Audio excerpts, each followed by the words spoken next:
Let's talk about the big 5 shocks to the system. That these are the unknowns that you just may not be thinking about.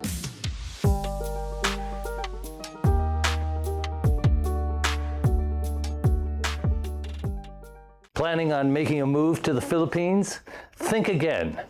Don't rush. Watch this video first. Hey everybody, welcome back to another episode of Fly Me to the Philippines.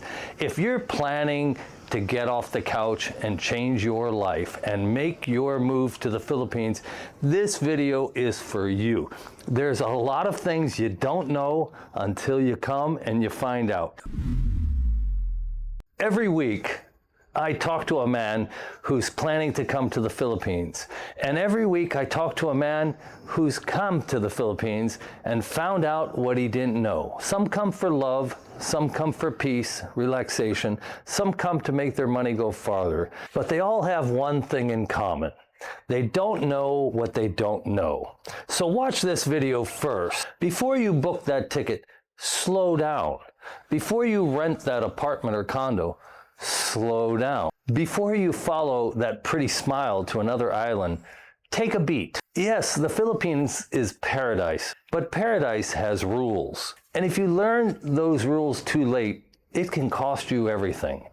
I'm Rob, co-author of the book Fly Me to the Philippines, a #1 bestseller now for 9 months on Amazon in the Philippines travel category. Pick up a copy. We've consulted with over 500 future expats and current expats in the last year and a half that we've been doing our consultation services.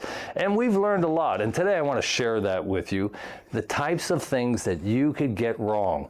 So if you're still in the planning stage, I have a free PDF. It's called a 1-year planning guide. It has 70 bullet points. It's only 3 pages, but it's a good checklist for you to make sure that you've got your head screwed on tight and you're doing some of the best practices before you get here. Go ahead and write me at flymetothephilippines@gmail.com. I'll send you a free copy. Today in this video, I'm gonna give you the truth I wish someone had given me before I got here. Yeah, I was getting a PhD in YouTube. I watched all those other popular vloggers.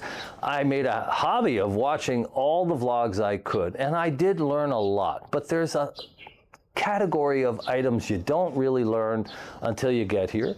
And there's some you learn, but you just can't keep track of everything because you don't have a checklist or you don't have a book to refer back to. And you know, what you retained from watching a vlog a year ago, which gave you a good tip, you might just forget it when you get your gear ready and you buy your ticket and your gear up to come. Now, before I get started, I have another free PDF in addition to the 1-year planning guide. It's called Essential Philippines. And these are the things that talk to you about your debit cards, your one-time passcodes, just essentials that you need to get logistically right. You don't want to rush forward and not be able to call your bank or receive a one-time passcode. So if you're coming for just a short exploratory trip, you might keep your cell phone coverage and pay the premium. But if you're coming for an extended trip or you're planning on coming back repeatedly, it's time to get a one-time passcode system in place so you don't have to pay. And it's also time to get an extra debit card. You should travel with 2 debit cards and 2 credit cards. You shouldn't bring a lot of cash. I've been to 60 countries. I used to travel the world as a international business development person. I never left home with more than $200. A crisp $100 behind your cell phone in the case, and another one in your toiletry bag for emergencies. And there's some other, so again, it's the Essential Philippines. I can't remember, it's about a 36-page guide. Write me at flymetothephilippines@gmail.com. I'll send it to you for free. Now, let's talk about the big 5 shocks to the system. That these are the unknowns that you just may not be thinking about. Filipinas are wonderful, but they are different. They're just wired different. And that's what makes them so sweet and desirable. Beautiful heads of hair, petite, height, weight, proportional, and so loving. There's so many positive things about their differences, but there are some unusual things about their differences you need to be prepared for. Filipinos want warmth, consistency, stability, and a calm presence. The good news is drama is avoidable, but only if you set boundaries early. Gentlemen, the wrong Filipina will drain you. Not just Filipina, any wrong woman will drain you. If you find yourself a high maintenance woman, a medium maintenance woman, well, you will get drained. But a low maintenance Filipina, well, that right woman can save your life. A good Filipina, one like Chrissy, my wife, she doesn't just love you, she will invest in you. You know, in our consulting practice, we're always telling men to be highly selective. Make sure you know what the available pool of Filipinas is. Make sure you know what your sweet spot is. After all of these consultations, yeah, we have a lot of data. We have the metadata. We have about 150 clients who've come in for a smooth landing. We've had at least another 125 who just crashed and burned and shared a lot of money before they met the person, avoided video chatting. We kind of know where the sweet spot is. And we're always telling our men that if they're under 69, they should probably be looking for a 26 to 31-year-old Filipina, possibly with one slightly older child or two, never two baby daddies, never, and college-educated, good English. You are the prize. The tables are turned here. You are really a valuable commodity. Love yourself. Make it important that you find your best friend, not just a gorgeous woman, not just some good chemistry. You should have it all. Chrissy and I, we go on a 5-hour car ride. We don't even need to turn on the radio. We just got internet up in the mountain. That's big news. But we used to go up there and spend 5-6 hours without connectivity, and we just love the peace and quiet.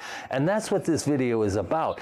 If you want to make the most of the Philippines, the first step is to find your best friend. Find a low maintenance Filipina. Find a low maintenance woman here in Asia. And it's important that you don't just get a siren song from a young, beautiful Asian woman, that you realize that you are a commodity, you have currency, and you deserve it all. You deserve a woman like Chrissy. You deserve a smart, educated, beautiful woman who can be your best friend.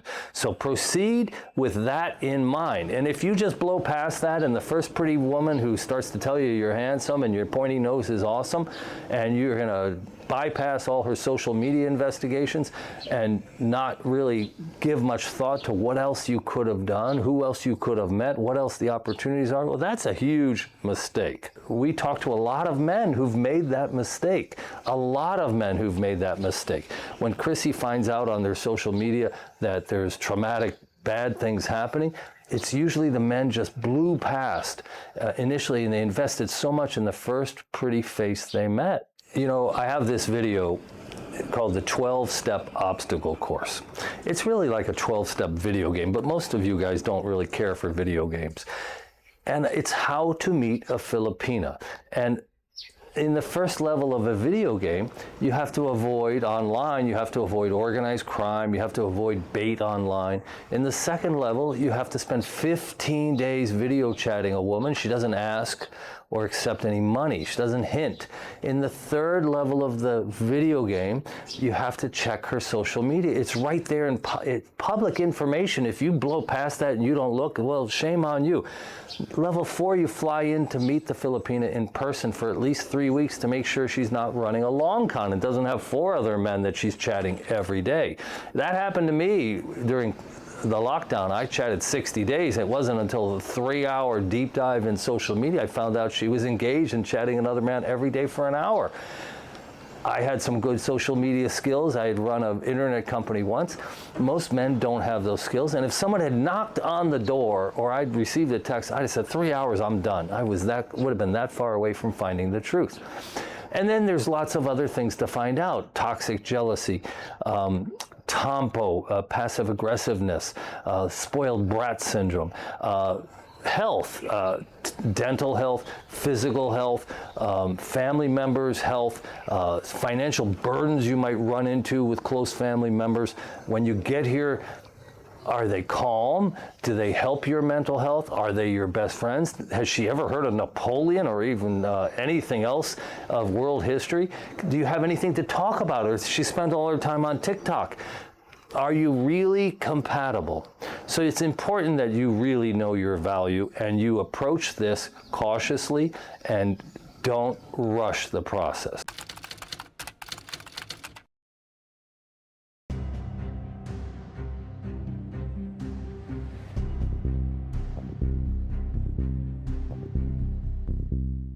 Now, the next thing, the money shock. You know, $2,000 a month feels different in Manila and BGC than it does here in Cagayan de Oro or Dumaguete or one of the other smaller big cities.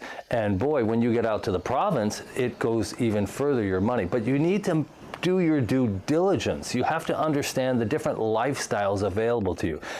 If you think you're going to show up in Manila and live like a rich man with $2,000 a month, you're mistaken. If you go to a city like Dumaguete and you're really cautious with your money, you're really willing to forego a lot of travel, you're willing to forego a lot of meals out, yeah, $2,000 is really a nice pension for you to live on. And $3,000 a month, you're not rich. You're not balling in BGC, but you're getting by. You could squeak by on $3,000 a month in the higher end large city. And you're just not living like a rich person. We have this other video that says $3,900 a month. Now you've got enough income to live like the top 1% of the population. So you've seen a lot of budget videos. I've done a few budget videos. Do your due diligence. Understand. Go on Facebook Marketplace. Change your location. Start to examine what a furnished rental property costs in the different cities and different locations. Do some exploration before you arrive. Figure it out and understand your options and make sure the lifestyle that you dream of is really possible for you on your budget. And when you do that, remember, unexpected costs hit everyone. And now you're on a fixed income. And unexpected costs are going to drain your savings because you budgeted to live on $2,000 from your Social Security. And all of a sudden, there's an emergency medical expense back home with a family member. There may be an emergency medical expense with your new Filipinas family. There may be your own medical expense. And we don't want the psychological discomfort and the stress and the anxiety when we haven't prepared adequately for the unexpected. You must plan your burn rate, not guess at it. In the Philippines, you're only broke once, and it's enough to teach you a lesson forever. And this is the wrong place to wind up broke without anybody to lean on. You know, every month or two, there's always some expat begging for money on one of the Facebook groups, or his wife saying he's in the hospital and they won't treat him because he doesn't have medical insurance. You don't want to be that guy.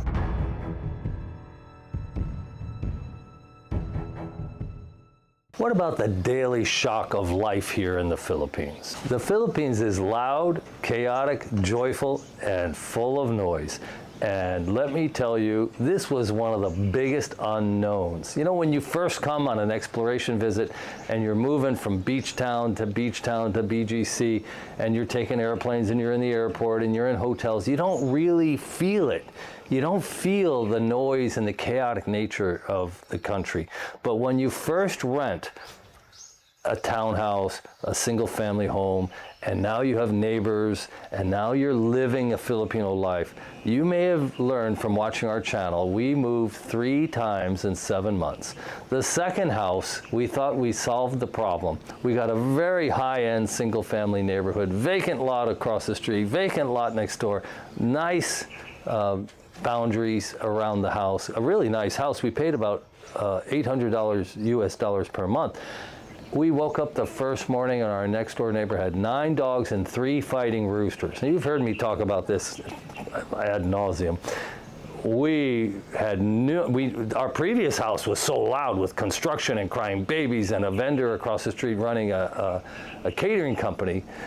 We just weren't prepared for this. And we left our deposit behind after 4 months and got the heck out of there. And then we live next to a cemetery now. We finally found neighbors we can get along with. But it's loud, it's chaotic. Slow your roll. I have another video where I talk about best practices. You know, when it comes time to rent a property, and they're all listed on Facebook Marketplace, you can get a realtor, but she'll usually tell you about the property 2 days after you see it on Facebook Marketplace.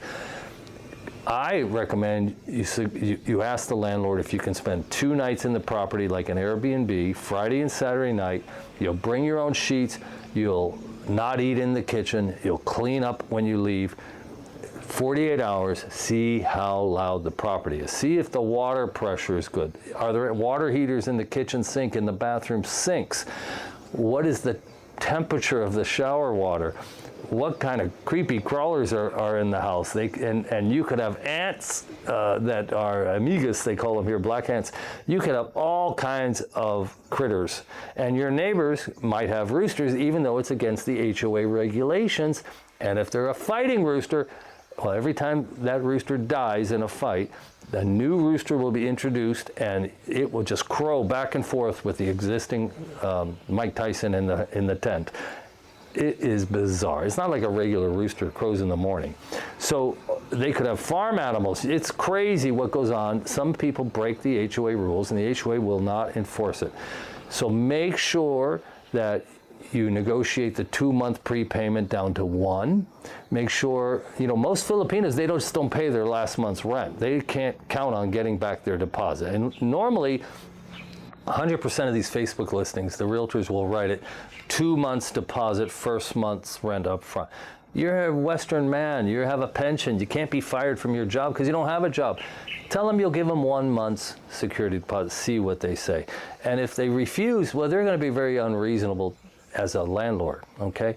And I've been able to negotiate that with all of the leases, and but not a lot of my clients can, so it's 50-50.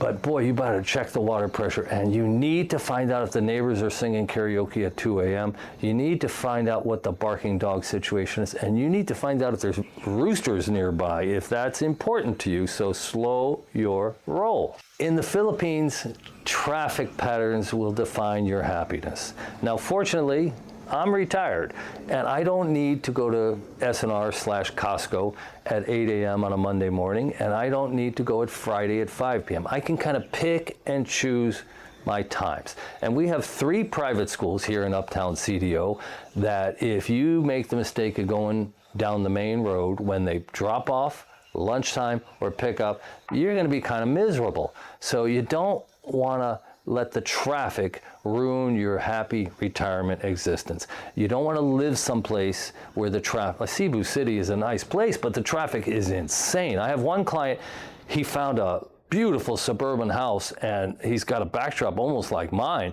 Now, he pays in Cebu City about 90,000 pesos a month, but he took his mother to SMC side. It's only 3 kilometers from his house. He left at 10 a.m. on a Tuesday morning. It took him 45 minutes to get there. So traffic will define your happiness here. Make sure you understand what your daily life is going to be like with that traffic. Another thing here in the Philippines, barangay culture matters. You know, it's all on a barangay level. People don't say they live in CDO, they say the name of the barangay. And until you've lived here for a while, you'll have no idea where the barangay is. Barangays are not too big. But everybody knows the barangay, and you have to put it down as your mailing address, and you have to get along with the people in the barangay. It's important that you are sensitive to the barangay culture, and you stay out of the local politics, but you make friends, and you do your part to be friendly and create acceptance. Bottom line, if you want isolation, choose wisely. And likewise, if you want convenience, choose likely. You know, a lot of guys can afford to live in BGC, and they like their cocktails, and they like their Costco, and they like their St. Luke's across the street, and they can afford to spend $4,000 to $5,000 US a month. They're okay with a selection of city girls to choose from if they're not already hooked up tight. They're okay with sending the kids to expensive private schools. It's only 20 minutes to the airport. There's a lot of pluses if that's the lifestyle you're after. And you can avoid some of the noise on the 30th floor of a 2-bedroom condo in BGC. But if you're looking for isolation, you really need to choose carefully. Not all remote provinces are created equal. Some are catcher's mitts for typhoons, flooding. They're prone to earthquakes. They're too remote for the golden hour. So choose wisely. The one thing men always get wrong. Most men think the Philippines is just a cheaper version of their home country. It isn't. It's a completely different operating system. Like if you were an Android user, you're walking into iOS. And if you were an iOS user, you're walking into the Android operating system. It's totally opposite of what you're used to. If you bring your Western mindset to the Philippines, you're going to be really unhappy. You're going to be that expatriate man who's always complaining about the service, always complaining that they brought him a hamburger instead of the chicken, the one who's going to be berating the waiter, and the waiter may spit in your food when they come back and try and get it right. You're going to be the guy at the bar complaining. When you go to an expat meetup, you're going to be the guy complaining about the Philippines. Every time I go to an expat meeting, a third of the guys there, maybe even half, they just spend the whole hour bitching and moaning about how the Philippines is different than home. And they're complaining all the time. And I don't know about you, but I don't really like to spend a lot of my time hearing about complaints. Now, the good news is everybody adjusts, or the happy, successful people adjust. Knowing this ahead of time can make your transition much easier. If you bring your Western mindset, you will be frustrated. And I know you're not coming here for frustration, but if you adapt, you'll be happier than ever. The Philippines is not going to bend for you, but if you bend a little, the Philippines will make you very, very happy. And you can live out your dream. Let me tell you about an experience I had just recently. Many of you know we've been sharing once a month our update on the construction of our rest house up in the mountain, about 45 minutes south of here. And just yesterday we got Starlink installed. We'll share that on our next update. But up until now, we lose all connectivity. We have no cell phone, we have no Wi-Fi, and we'll go up to the mountain and be totally disconnected. And there was a moment a couple of weeks ago, standing up on top of the mountain with a beautiful view of the ridge and the peace and quiet with my wife, Chrissy. And I realized that moment had arrived. The pace of my life had slowed. Being without connectivity for 5, 6, 7 hours was something I rather enjoyed. And I had managed to slow down, and I felt myself at one with this hine lang, slowly, slowly only Filipino mindset. Take it easy, chillax, just let everything slow down. Enjoy your peace and quiet. Recently I heard a rather famous psychologist talking about the benefits of boredom and how most people today are so connected, they don't ever have 5 or 10 minutes of boredom. And what he recommended, if you really want happiness in your life, is to program in 10, 15, 20 minutes of boredom. And he said when you're bored, that's when you question your life. You question big decisions. If you're always on your cell phone, you never have a moment of boredom, you will never ask the big questions. Why am I here? What am I doing? Did I make the right decisions?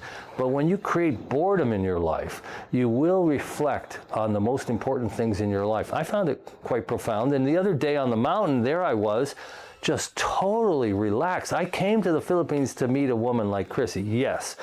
But the other benefit is the relaxation and the enjoyment and just the slowing down. It's so obtainable here if you program yourself to get there. This country didn't just give me a second chance. It gave me a totally different life. And if you're a type A person, this may not be obtainable for you. And if you're committed to being a type A person forever, you're going to be frustrated here. You know, you don't really know how tired you are until life gives you a chance to rest. If you're thinking of moving here and you're feeling a little overwhelmed, you know, I always say everybody deserves a big brother and a little sister in a foreign country that they're thinking of relocating to, where they want to find love.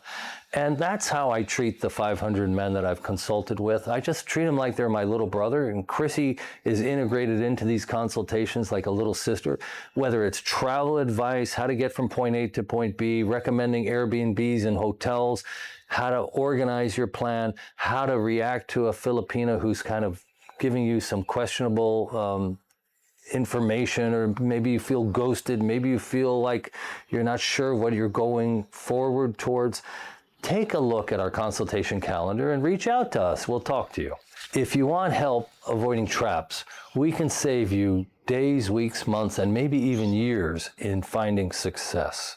After all, 500 men have shared all of their problems with us and challenges. Now, we don't reveal any of that confidential information, but after those many consultations, we have a sense of the symptoms and the diagnosis. The things you must do before you move. This is really important. Come once for vacation, come a second time for reality. Now, I always tell men this: if you've been in an LDR and you think you're in love and her social media checks out, don't just come once for 3 weeks, have a love affair, and start a K1 process to move her to America. I think that's a big mistake. Even if everything comes up roses, come back a second time. Try and live a month of a regular life where you're not at a 5-star resort, where people's health care issues can pop up, where people's family pressures can pop up, where money problems get revealed. See how people behave when they're triggered. Get a look behind the mask. You know, men and women can put on a mask when they first meet and pretend to be somebody they're not, whether it's 6 months in an LDR or 3 months in person. Come back a second time. Make sure the country's what you expected also. Make sure you're not wearing rose-colored glasses from one trip. It's important that you date slow. Now, I am not a proponent of these long-term LDRs. I think you should be in an LDR for 60 days or less, and if you find a unicorn, if you find a woman like Chrissy, well, you better get here quick and stop hiring and start recruiting. And get here and put your best foot forward and verify you're for real. It's one thing to show your passport and show your house that there's no women's clothing. That's showing you're real. And, you know, none of this texting nonsense, okay? If you're online and talking to a woman and you've sent more than 3 emails or 3 text messages, you're violating the rules. You're allowed 3 written messages. And the 3rd message says, are you available to video chat tonight or tomorrow? If she's not available to video chat in 24 hours, drop her like a hot potato and find someone who is. Stop the written messaging. I mentioned the 500 consultations. The one thing that pops up time and time again, some of the men are older and maybe they're bald and they think they're wrinkled and they don't want to be on video because they don't think it puts their best foot forward. Or the woman's so young and so beautiful that she doesn't want to be on video, and I'll agree to it as long as you send me another beautiful picture of yourself. The men who don't have quality video chat are just so often the men who send thousands of dollars and get scammed. It's like the correlation between poor, non-existent video chat and being scammed is so high. When the man tells he sent money, we like, how much video chat were you doing? When we find out she was a ladyboy, how much video chat? We had one man, 5 to 7 minutes a month he got in video chat. Turned out, after a 5-hour investigation by Chrissy, she was a ladyboy. We've had 5 or 6 ladyboys we've turned up in these investigations. They don't do a lot of video chat, the men.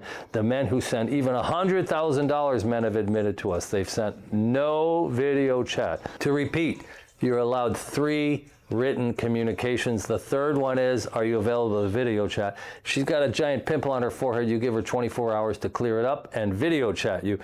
No exceptions, full stop. And this is really important. As much as you can really get to know somebody on video chat, it's not dating. Texting is not dating. Being in person with another human being is dating. You don't really know if you have chemistry until you're in person. You don't know, even if you do have chemistry, if there's anything to talk about, if she could be your best friend. Dating is when you are in person. So don't get out over your skis until you get here, until you take your temperature for chemistry, and that usually will work out. I mean, she's young, she's beautiful, she's petite, she's got a gorgeous head of hair, she's Filipina, so she's not assertive and not aggressive. Odds are you're going to have chemistry, physical chemistry. is there anything to talk about, or does she constantly have her face in TikTok and Reels? And she doesn't know any of the pop culture things you know. She doesn't even know who Frank Sinatra is. Come on.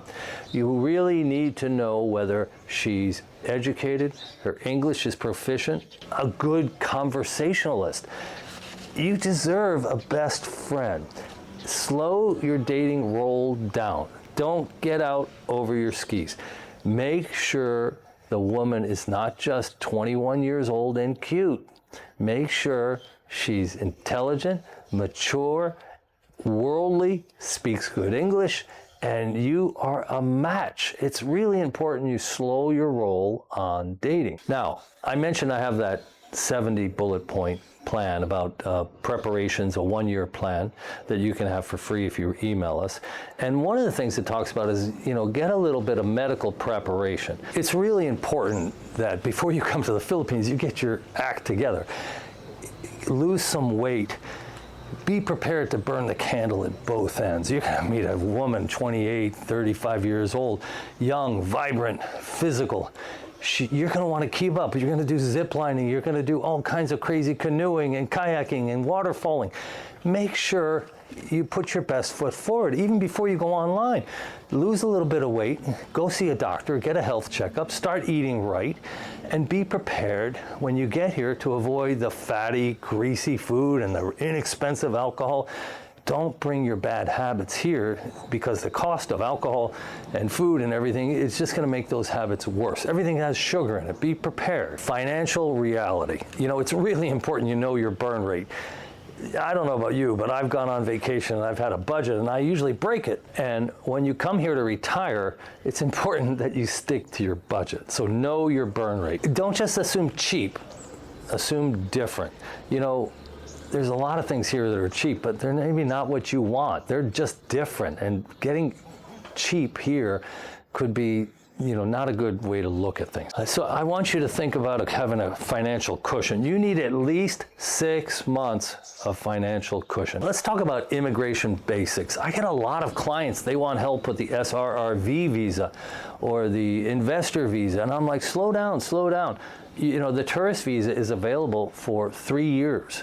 You can just renew every 60 days and stay 3 years. Now, about 8 months ago, there was this giant scare on YouTube. So, oh, that's all over with. Oh, happy days are gone. That was an internal memo telling people to do their job. And what they do is once you've been here 6 months, they're going to do an investigation when you're at your renewal, which means you're going to sit down and you're going to answer a few questions.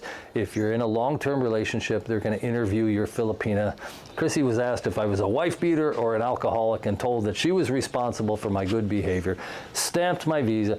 I was here 18 months before I married Chrissy on just a tourist visa being renewed every 60 days. It's pretty much $1 a day. Slow your roll. Make sure the Philippines is right for you. Make sure you can handle the heat, humidity, the food, the Filipinas, the culture, the slow nature, the hine lang, the slowly only way everything is done. Stay flexible when you first arrive, when you first get to know the country. Now let's just do a quick real estate warning, okay? Everybody's going to meet a Filipina and her family's going to own some land and they're going to want you to build a house or buy some land. We all know this.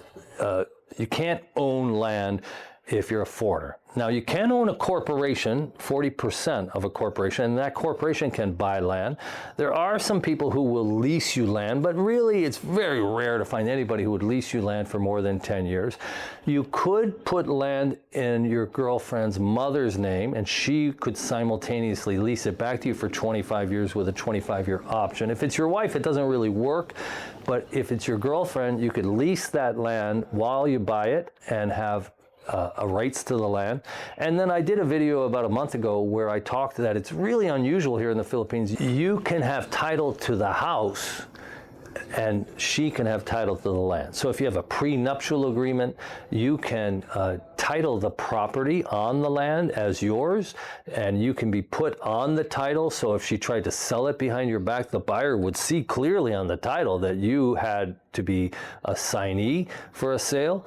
So there are some protections, but in general, slow down, slow down. My advice is rent something for 3 days when you arrive, for 7 days after that, for 30 days maybe, and then take a 6-month lease, see how loud everything is, and don't build anything until you understand construction. Facebook Marketplace is where all real estate is sold and all listings happen here. There's no MLS.